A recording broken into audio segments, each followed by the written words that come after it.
누가복음 24장 1절부터 12절까지 우리 한 절씩 교독하겠습니다.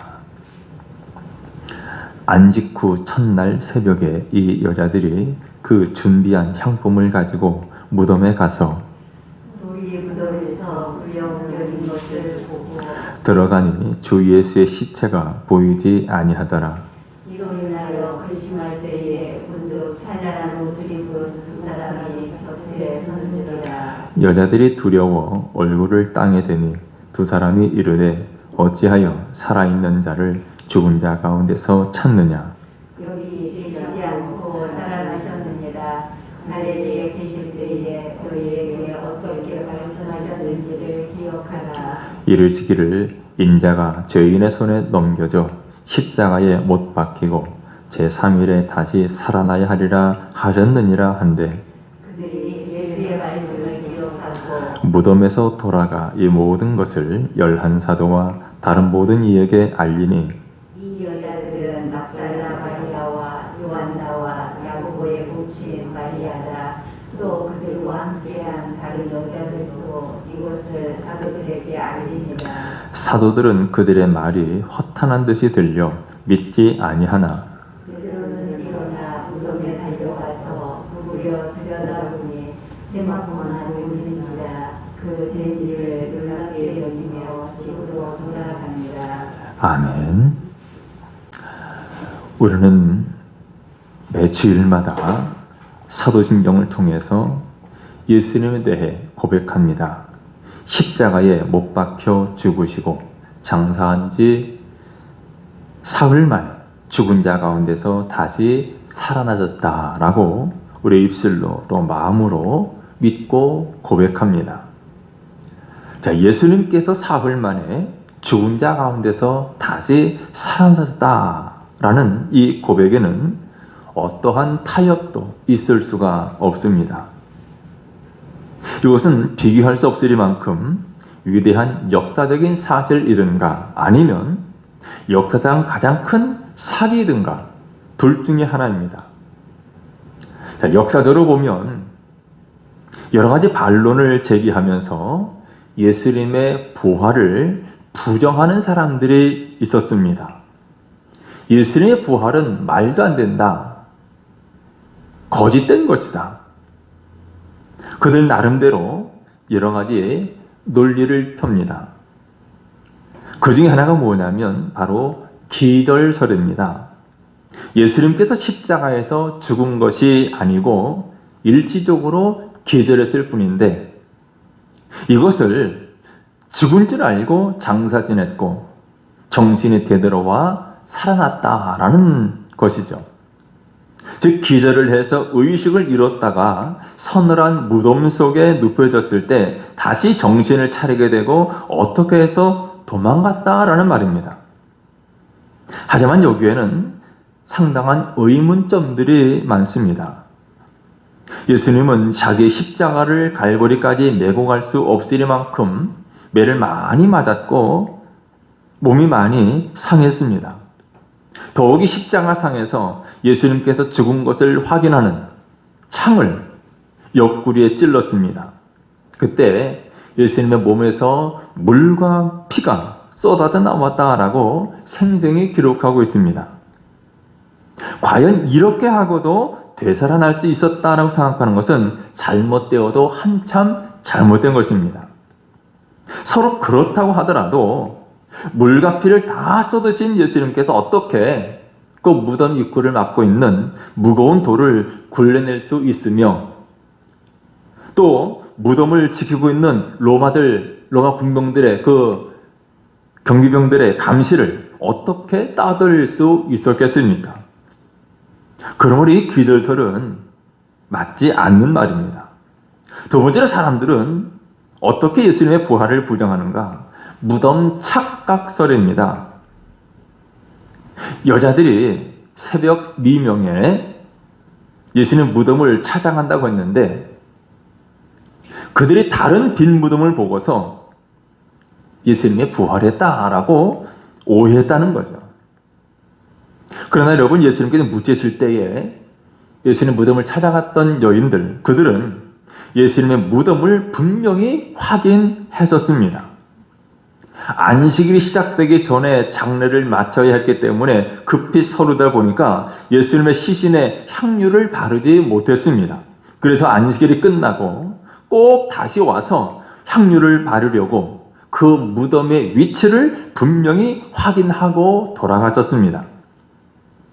오늘 본문 1절을 말씀에도 보면 안식 후 첫날 새벽에 여자들이 향품을 가지고 무덤으로 찾아갑니다.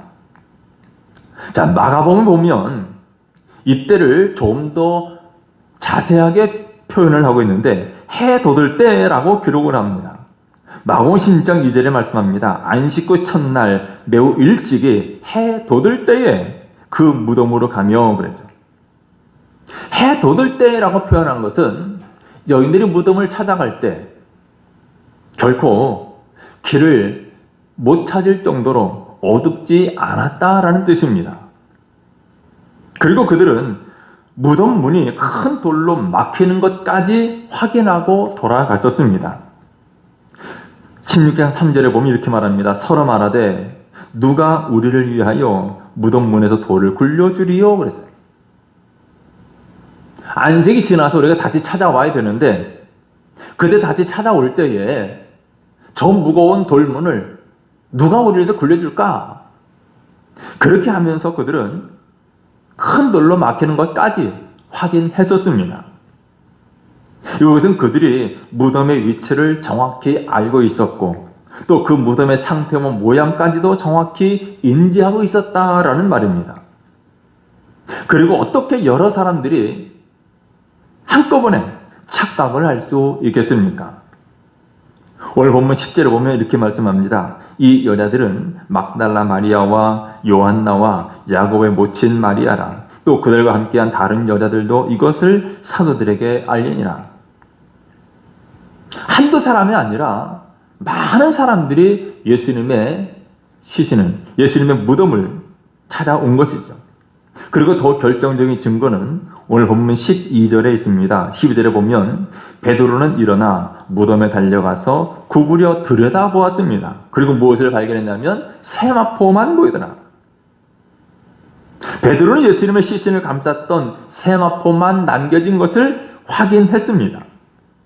그러므로 여인들이나 또 사람들이 예수님의 그 빈 무덤을 다른 사람의 무덤이라고 착각할 가능성은 전혀 없다라는 말이죠. 세 번째로 사람들은 왜 어떻게 예수님의 부활을 부정하는가? 도난설을 주장합니다. 도난설. 시체를 훔쳐왔을 것이라는 것이죠. 제자들이 예수님의 시체를 훔치고 그것을 감추고 그러고 나서 예수님께서 죽은 자들로부터 부활했다 이렇게 주장했다는 이야기입니다. 자, 그렇다면 무덤을 지키고 있던 로마 군병들 그들은 과연 허수아비였을까요?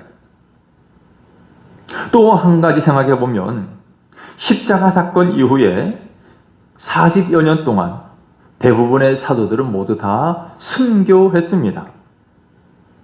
여러분, 예수님께 돌아가실 당시 제자들이 어떤 상태에 있었습니까? 그 제자들이라고 했던 사람들, 그들은 예수님께서 잡히실 때에 무서워서 도망치던 사람들입니다. 예수님과 함께 죽겠다던 베드로마저도 예수님을 3번씩이나 부인했었습니다. 그렇게 겁이 많은 제자들, 그런 제자들이 과연 자신들의 거짓, 즉 예수님이 부활했다고 하는 그런 사람들의 주장, 그것을 거짓말이라고 말하는 그것에 대해서 그 거짓을 지키기 위해서 과연 목숨까지 바칠 수 있었을까라는 거죠. 이 세상에 진실을 지키기 위해서 목숨을 버리는 경우는 있지만 이런 계획적인 거짓이라는 것을 알면서도 죽을 사람은 있을 수 없습니다. 거짓을 지키기 위해서 한두 명도 아니고 수많은 사람들이 목숨을 버렸다는 것은 있을 수 없는 일입니다. 그리고 또 한 가지는 환상설이 있습니다. 예수님의 부활에 관한 이야기는 모두 다 환상의 산물이다라는 것입니다. 제자들이 예수님을 본 것은 사실이지만, 부활하신 예수님을 본 것은 사실이지만, 그것은 부활하신 예수님의 모습이 아니라 그들이 환상을 보았거나 귀신을 본 것이다, 이렇게 주장을 하는 것입니다. 어떻게 보면 그럴듯합니다. 왜냐하면 예수님께서 죽으시고 무덤에 장사 지낸 바 되었는데 제자들이 너무나 예수님이 그리웠습니다. 너무나 그리운 나머지 착각 속에, 환상 속에 죽은 예수님을 보았고 그래서 다시 살아났다, 그렇게 볼 수도 있죠. 하지만 그런 이야기는 부활 후에 예수님께서 한 개인에게보다는 여러 사람들이 모인 무리들에게 더 많이 나타났다는 걸 보아서 잘못된 것임을 알 수가 있습니다. 예수님께서는 한 번은 도마가 없을 때 제자들을 찾아오셨습니다. 그 이야기를 도마에게 전해줬을 때 도마는 나는 예수님을 보지 않고서는, 예수님을 직접 만져보지 않고서는 부활을 믿지 못하겠다라고 말했습니다. 나중에 예수님께서 도마가 있을 때 다시 제자들을 찾아오셨고 도마로 하여금 직접 예수님을 만져보도록 했습니다. 또 고린도서 15장에 보면 일시적으로 500여 형제들에게 나타나졌던 일도 있었다고 증언하고 있습니다. 여러분, 어떤 한 사람이 개인적으로 환상을 보았다, 그렇게 말한다면 예수님 부활에 대해서 환상이라고 말할 수 있겠지만, 그러나 그 규모가 한두 사람이 아니었고 500여 명씩이나 되는 사람들에게 똑같은 환상이 있었다는 것은 말도 안 되죠. 이처럼 예수님께서 부활하셨다는 이야기는 많은 도전을 받고 있지만 그 어느 것 하나 합당한 설명이 되지 못하고 있습니다. 대신 제자들의 증언과 또 그것을 기록한 신약 성경과 또 우리가 고백하는 사도신경은 분명히 예수님께서 사흘 만에 죽은 자 가운데서 다시 살아나셨다라고 고백하고 있습니다. 자, 그러면 우리는 어떻게 이 부활에 대해서 확신을 가질 수 있습니까? 우리가 부활을 주장하는 근거가 무엇입니까? 우리는 몇 가지 정황으로 부활을 확신할 수 있는데, 가장 첫 번째 이유는 성경의 일관된 보도입니다. 공간복음서, 마태, 마가, 누가복음, 그리고 요한복음, 이 공간복음서와 요한복음에 기록되어 있는 부활 사건, 이 부활 사건에 대해서 기사가 조금씩 차이가 있기는 있지만 한 가지 분명한 것은 예수님의 부활 그 자체에 대해서 이의를 제기하거나 견해를 달리하지는 않습니다. 복음서 기자들이 전해주는 예수님의 부활은 분명히 역사적 사건으로 보도하고 있습니다. 역사적인 사건이에요. 자, 오늘 본문 4절로 7절을 보면 이렇게 말씀합니다. 이로 인하여 근심할 때에 문득 찬란한 옷을 입은 두 사람이 곁에 섰는지라. 여자들이 두려워 얼굴을 땅에 대니 두 사람이 이르되 어찌하여 살아있는 자를 죽은 자 가운데서 찾느냐? 여기 계시지 않고 살아나셨느니라. 갈릴리에 계실 때에 너희에게 어떻게 말씀하셨는지를 기억하라. 이르시기를 인자가 죄인의 손에 넘겨져 십자가에 못 박히고 제3일에 다시 살아나야 하리라 하셨느니라. 여인들이 무덤을 찾아갔을 때 천사가 나타나서 여인들이 하는 말이죠. 왜 살아있는 자를 죽은 자 가운데서 찾느냐? 그는 여기에 이 무덤에 있지 않냐고, 살아나셨다, 그렇게 전해 주었습니다. 이처럼 성경은 일관되게 예수님의 부활을 증거하고 있습니다. 또 한 가지 우리가 부활을 확신할 수 있는 것은 주님의 날, 주일이 생겼다라는 것입니다. 기독교는 유대교로부터 파생되었습니다. 유대교의 성일, 유대교가 지키는 거룩한 날은 안식일입니다. 이 안식일은 한 주일의 마지막 날, 요일로 치면 토요일입니다. 그래서 요즘에도 안식교인들은 토요일을 안식일로 지키죠. 자, 안식일을 지키는 특별한 관습에 대한 설명은 출애굽기 20장에 있습니다. 출애굽기 20장 11절에 보면 이는 엿새 동안에 나 여호와가 하늘과 땅과 바다와 그 가운데 모든 것을 만들고 일곱째 날에 쉬었습니다. 그러므로 나 여호와가 안식일을 복되게 하여 그날을 거룩하게 하였느니라. 안식일은 창조주 하나님께서 쉬신 것을 기념하는 것이었습니다. 유대인들에게 있어서 이 안식일은 제사에 있는 것 중에 가장 신성한 제도였습니다. 자, 그럼에도 불구하고 초기 기독교 역사에서부터 벌써 기독인의 가장 큰 날은 언제였는가 하면 일주일 중 마지막 날, 토요일이 아니라 일주일 중 첫날, 즉 일요일이었습니다. 즉 성도의 가장 큰 날은 안식일이 아니라 주의 날, 주일이었습니다. 예를 들면 성도들이 안식 후 첫날 모였습니다. 또 사도들은 안식 후 첫날에 말씀을 전했습니다. 그리고 안식 후 첫날에 성찬식을 가졌습니다. 안식 후 첫날, 즉 주의 날은 그리스도인들의 모임을 위한 정기적인 집회였습니다. 왜 그들이 전통적인 이 안식일, 토요일 대신에 안식 후 첫날, 주일에 모였을까요?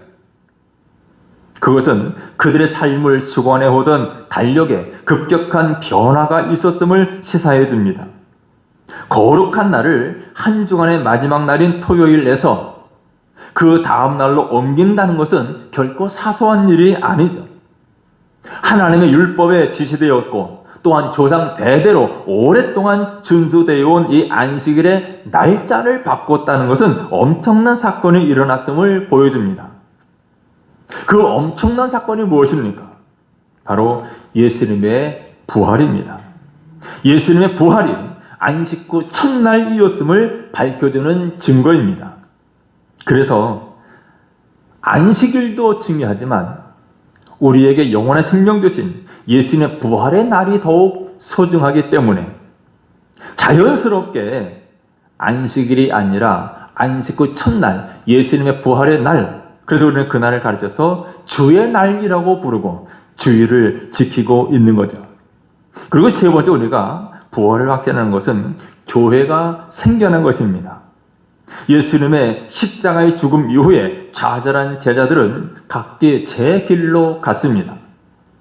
베드로를 비롯한 일부 제자들은 다시 옛날처럼 고기 잡으러 고향 갈릴리로 돌아가고 말았습니다. 자, 그랬던 제자들이 어떻게 성령님이 오실 것을 알고 기다렸습니까? 어떻게 모여서 한 마음으로 기도할 수 있었겠습니까? 부활하신 예수님을 만났기 때문입니다. 부활하신 예수님의 명령이 없었다면 그들은 다 뿔뿔이 흩어졌을 것입니다. 성령이 오심을 기다리러 하는 부활하신 예수님의 명령에 순종해서 마가의 다락방에 모여서 전혀 기도에 힘쓰다가 다 성령으로 충만하게 되었습니다. 이것이 바로 교회의 시작입니다. 오순절 성령의 강림은 교회의 시작일 생일입니다. 예수님의 부활이 없었다면 성령의 강림도 없었을 것이고 교회도 생겨나지 않았을 것입니다. 그리고 마지막으로 갑작스러운 사도들의 변화가 예수 그리스도의 부활을 증거합니다. 사도들의 변화를 보면 부활이 확실하다는 것을 알 수 있습니다. 여러분, 사람들은 특별한 사건의 경험이 없으면 갑작스럽게 변화하기가 어렵습니다.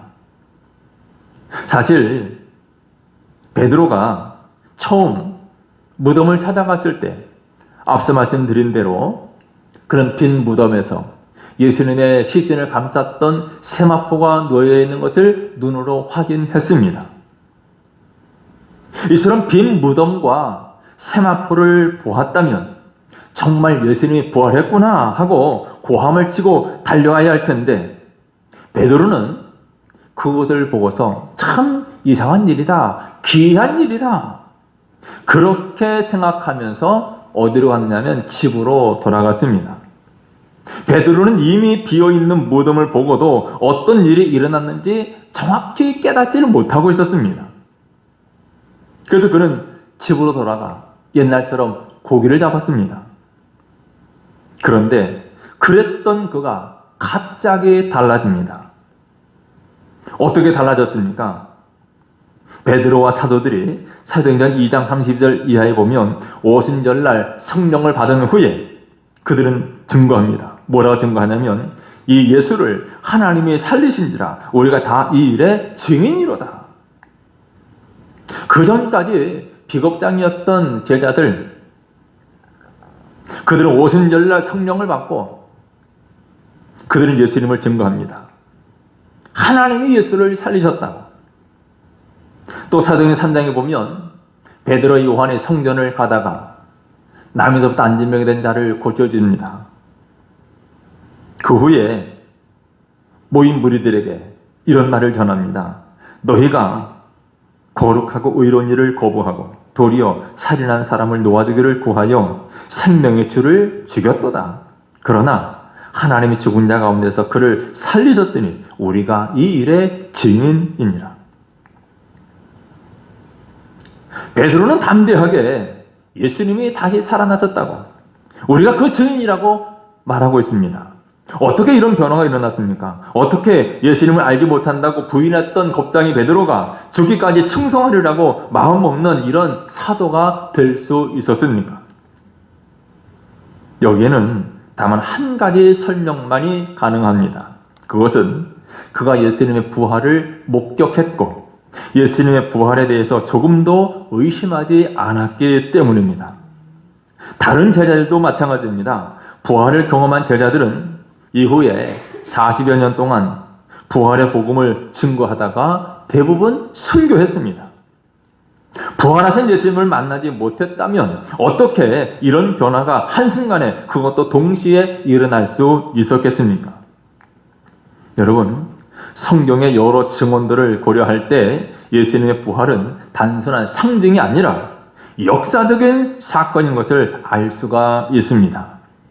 여러분, 예수님께서 분명히 죽은 지 사흘 만에 다시 살아나셨습니다. 부활하신 예수를 믿는 우리에게는 영원한 새 생명이 약속으로 주어져 있습니다. 그러므로 새 생명을 얻은 하나님의 자녀답게 살아가야 합니다. 여러분, 부활하신 예수님 안에 소망이 있습니다. 예수님 안에 생명이 있고 예수님 안에 영생이 있습니다. 우리가 남보다 더 많이 가지고 있다 할지라도 부활의 믿음이 없다면 아무것도 아닙니다. 우리가 남보다 건강하더라도 부활의 소망이 없다면, 부활의 믿음이 없다면 아무것도 아닙니다. 우리가 남들보다 높은 지위에 있더라도 부활의 믿음이 없다면 그것은 아무것도 아닙니다. 사도 바울이 말한 대로 예수님께서 부활하지 아니하셨다면 우리의 믿음은 헛것입니다. 예수님께서 부활하지 않으셨다면 우리는 이 세상에서 가장 불쌍한 사람입니다. 그러나 예수님의 부활이 있기에 우리의 고난에는 의미가 있습니다. 예수님의 부활을 믿기에 우리의 삶은 가치가 있습니다. 예수님의 부활을 믿기에 우리가 사방으로 우겨쌈을 당하여도 쌓이지 않습니다. 예수님 부활을 믿기에 우리는 끝까지 인내할 수 있습니다. 여러분, 사람은 육체적 죽음으로 끝나는 존재가 아닙니다. 믿는 사람이든 믿지 않는 사람이든 모두가 다 부활하여 영원한 존재로 살아갑니다. 믿는 자는 천국에서 영원히 살 것이고 믿지 아니한 자는 지옥에서 영원한 고통 가운데 살아갑니다. 여러분, 비록 오늘이 힘겹더라도 부활신앙으로 살아가시기를 바랍니다. 비록 오늘이 만족스럽지 않더라도, 오늘이 실망스럽더라도 부활신앙으로 살아가시기를 바랍니다. 여러분 모두가 부활신앙을 갖고 또 부활의 증인이 되어서 날마다 승리하며 살아가는 성도들 되시기를 주님의 이름으로 축원합니다.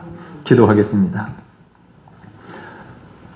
우리가 고백하는 대로 우리 주님께서 우리 모든 죄를 담당하사 십자가 위에 피 흘려 죽으셨다. 사흘 만에 다시 살아나셨는데 부활이요 소망 되신 예수 그리스도를 믿는 이 믿음 가운데 든든히 서게 해 주옵소서. 부활신앙을 갖게 해 주옵소서. 천국을 소망하며 살게 해 주옵소서. 이 땅을 살아가는 동안에 부활신앙을 가지고 또 부활의 증인으로 사랑하는 저희들 되게 하여 주옵소서. 예수님의 이름으로 기도드리옵나이다. 아멘.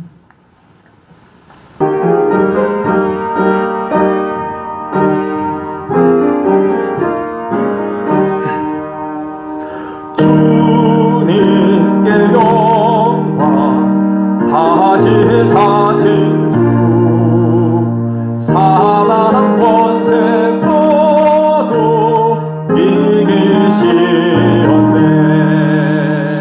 힘을 입은 천사 돌을 옮겼고 누우셨던 곳은 비어 있었네. 주님께 영광, 다시 사신 주, 사망 권세 모두 이기시었네. 부활의 주님 나타나시사 두려움과 의심 물리치셨네. 주의 교회 기뻐 찬송하여라. 다시 사신 주님 죽음이 없네. 주님께 영광, 다시 사신 주, 사망 권세 모두 이기시었네.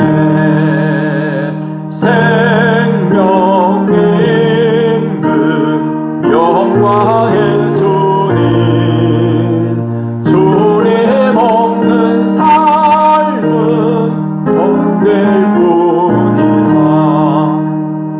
주의 사랑